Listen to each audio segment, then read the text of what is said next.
Opened up.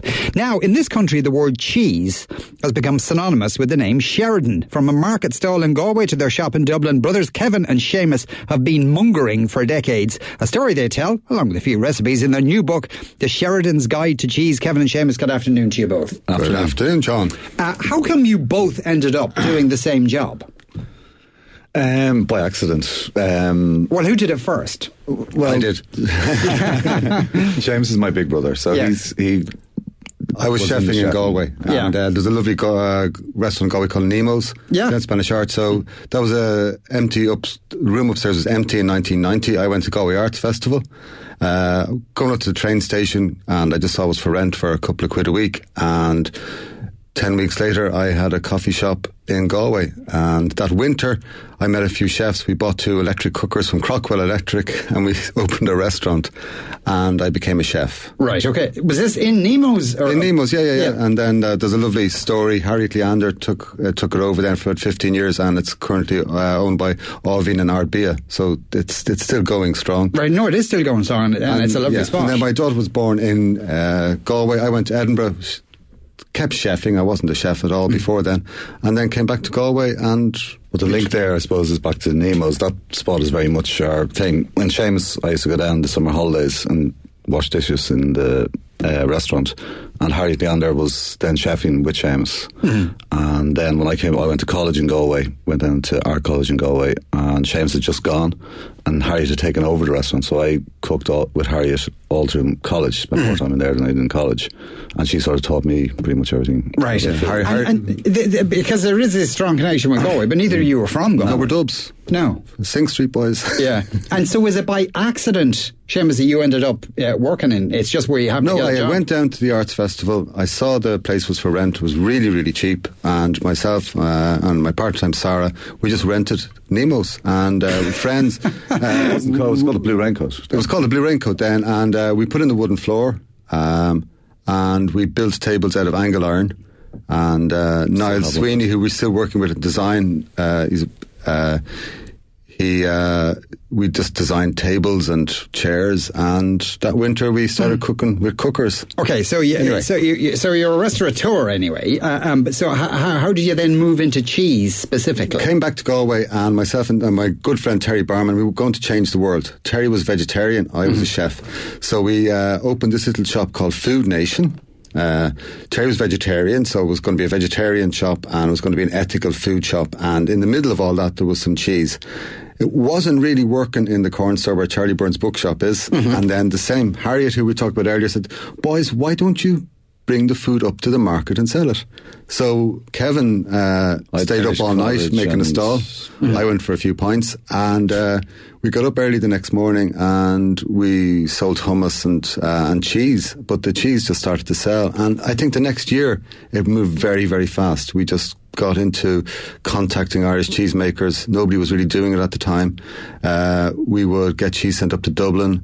We disgracefully used the CityLink bus with suitcases full of cheese to send up to Galway, where Kevin would nick a supermarket trolley from the SuperValu shop and collect the cheese from the bottom of the bus. And the difference between then and now in terms of your suppliers in Ireland. We're still working with a lot of them. But the numbers must have dramatically increased. Yeah, there was a core there, and some have dropped off. That's the nature of it, because cheesemakers, it's a personal kind of thing. So, there was one point where myself and James were, God, is this just a flash, this moment that we'll all look back? Do you remember there's loads of cheesemaking in Ireland for 10 years? But actually, you got the second generation coming on with a lot of them, and also, even now, this year, we've a couple of new cheesemakers coming in, and some of them have dropped off, but it is growing in total for sure. Yeah. But at that time when we started selling, I remember picking up the phone, there was a little pamphlet from Borbia with their names, addresses and phone numbers. I literally picked up the phone and said, "You post some cheese, please." They were delighted, because most of the cheese was going over to the UK at that stage, and there was only a couple of shops in Ireland, and even to Paris, so they were great. And they just literally put the cheese in the post, and we brought it to the market. Is there a finite amount of cheeses you can make? In terms of variety? No. No. It's the same as wine. It's the same as wine, Sean. There's one ingredient in wine, grapes. There's one ingredient in cheese, milk. The big difference between wine is that if you're very, very good at wine and you get very, very posh, you start to get an awful lot of money for each bottle, like 20 or 30 quid. Yeah. Whereas if you become a brilliant cheesemaker, there isn't that huge reward. You know, it doesn't. So it's a very passionate job, and it's a very European job, I suppose.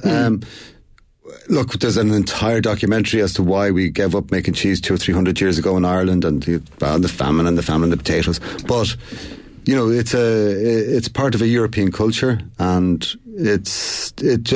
Ireland's became, you know, our farming independence really only started in the 1920s, and in the 1970s cheese started to re-emerge, you know, not just within Blowins or non-Irish. A lot of Dutch people, because Dutch are the best at doing everything. There's a lot of Dutch cheesemakers, but you started to see Irish cheesemakers and proper Irish mammies started making cheese, like Breda Marr in Coolini and Mary Burns in Ardrahan, who are total Irish mammies, and they make Coolini cheese and Ardrahan cheese. And an awful lot of the cheese you hear about it, people are actually making it in their kitchen, or at least started off making it in their kitchen. Absolutely. I mean, because you can make cheese, it's actually a recipe in a book, but you literally, it's milk, and you put in a bit of yogurt culture, a lot of them started with, and a bit of rennet, and turned it into cheese. And people like Helen Willems, who is Dutch, started making it because she couldn't get any cheese locally for her 2 kids, because they moved up from Holland. And you had that kind of thing happening. It's one of the things that's changed more recently is there's a lot of sort of business plans going on, and leader grants and building units. So the way that cheesemakers are starting now, and they've got marketing plans and things like that, whereas, you know, 30, 40 years ago, it was just kind of a case of doing it and seeing what happened. Yeah. But there still is a huge amount of creativity. Are we still a bit restricted in the way we consume cheese in this country, that coming up to Christmas, everyone will be buying cheese because they'll be having a kind of fancy dinner, and that you only have cheese after the fancy dinner? I think there's a huge change. I mean, when we started off, the idea of a specialty shop, say, was that you took some stuff from far away and brought it here, and therefore it was rare and fancy. That was the premise of a delicatessen. It started to change now, particularly in Ireland, where we're starting to go, well, actually, fresh blood black pudding is specialty food. We sell more fresh blood black pudding now from Conturk than we do prosciutto from Italy. Yes. But it's become we started to realise, and, you know, when you go over to Italy or whatever, and people talk about the lovely food, but get a pint of whatever small brewed beer and a packet of Keogh's crisps, and that is just as relevant a cultural food experience as sitting down some others and some Chianti in Tuscany. Yeah, cheese, back to being fancy dinner, yes, there is. I divide into 3 things. So I've got 2 young kids at home, so I bring home very good value cheese, like Killeen, gorgeous cheese from Portumna, or Maryland cheddar. That's all I can afford, because I use it in the sandwiches, toasted cheese sandwich, watching telly, or add it onto a frozen pizza. Would you have it for breakfast, though? So, you know, when you see Europeans that have it for breakfast, we think that's mad. But yeah, so that's eating cheese. We'd like to encourage that, just to stay that clearly now. When you don't have kids and you get up on Saturday, if you don't have kids and you have toast and a nice piece of St. Killian cheese or Durris and coffee and a newspaper, that's a gorgeous breakfast. But I haven't had that in years. Actually, someone says, finally I can contribute my wisdom. Have the lads ever tried a toasty with Nutella and stinky mature cheddar? Well, there is a huge link between Nutella, and I don't think I have time, but basically I have 2 very good friends in Italy, and their grandfather had a cheese van, and he shared a cheese run with a guy who sold chocolates, and they fell out during the war, and the guy who sold the chocolate was very tight, and he put too much salt into his hot chocolate mix and he invented Nutella. And so Sabo and Renato's grandfather is still broke, and I think the other grandfather left 46 billion, was it, about 3 months? That's hilarious. That's absolutely hilarious. The book is called Counterculture, The Sheridans' Guide to Cheese. It's by Kevin and Seamus Sheridan with Kathleen Cleary from the Irish Times giving them a hand. Lads, thanks a million for coming into us today.